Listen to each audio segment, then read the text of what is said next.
interesting inflection point. It seems like we're kind of like in a bifurcated world where the B2B platform race is kind of wide open, and BigCommerce has placed early bets in that space with a couple of acquisitions, and they seem to be like very committed to that direction. And the other hand, you have in the direct consumer omni world, Shopify is rising, and really their big nemesis at the moment is Salesforce.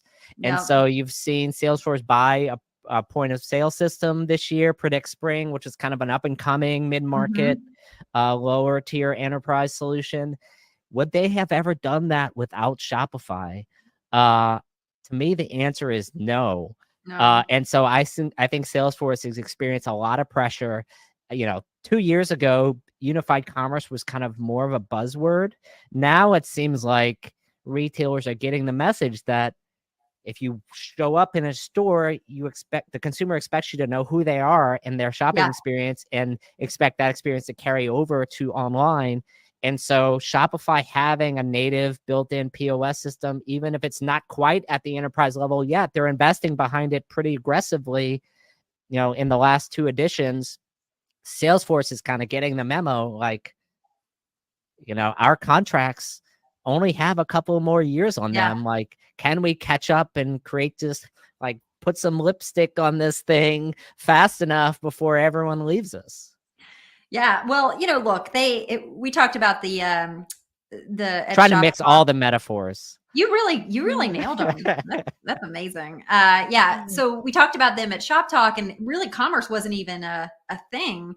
They talked Tableau. about they had Tableau. Hey, we got Slack, guys. Here we go, shiny. So it is interesting to see that, like, they certainly can't just hit the eject button on the commerce strategy, because I think that messes up a lot of things that they've been building towards in this whole unification of even just an ecosystem, set aside unified commerce.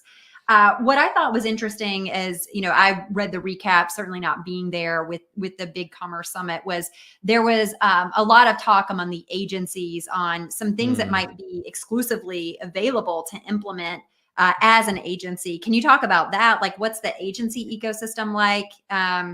Is it different as you look across these platforms? Yeah, I think the reality is agencies are in a different world in this sort of SaaS universe we're living in. Even Travis, when he was up on stage, he's been in agencies his whole career. And like, my summary is like, agencies are effed, because the days of these long-term maintenance contracts are over. And so as a result, I think agencies are much better off moving into like data strategy, growth strategy for some of these brands, rather than just assuming you can like fix bugs and ADA compliance issues indefinitely on like a 10K retainer. Like, nobody wants that anymore. Yeah. And PS, where are we talking about the customer? Like, at some point, we keep as retailers and in the industry, like, personalization and these personalized experiences. I have yet to see it done extremely well outside of recommendations. I mean, literally, even just talking about ticket sale. I bought tickets to go see the Cowboys and the Lions. I'll tell you why later. Like, I am a Cowboys fan, but I bought the tickets, and I'm getting emails from SeatGeek. Hey, buy your tickets. I already bought them. Like, this is just down to the basics. Yeah. So it feels like agencies could really come in with better solutions of, you talked about data and normalization of data and getting the right infrastructure in place, but also just strategies and implementations of how do people actually achieve not just even personalization, but better connection to their customer, because we're not hitting the mark yet.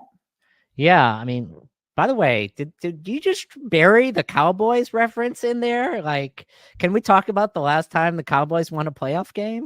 I know, I can't help it, you guys. Like, I grew up in the 80s. My dad was a huge Cowboys fan. I'm just like, it's forever in my heart. I gotta say, I'm like, I know Jerry Jones is scum and like Dax Prescott. Like, I get it. But it's like ingrained, It's in your heart. It's in my heart. And my son is a big Lions fan, and I can't explain that either. So this is like a gift to him. No, exactly.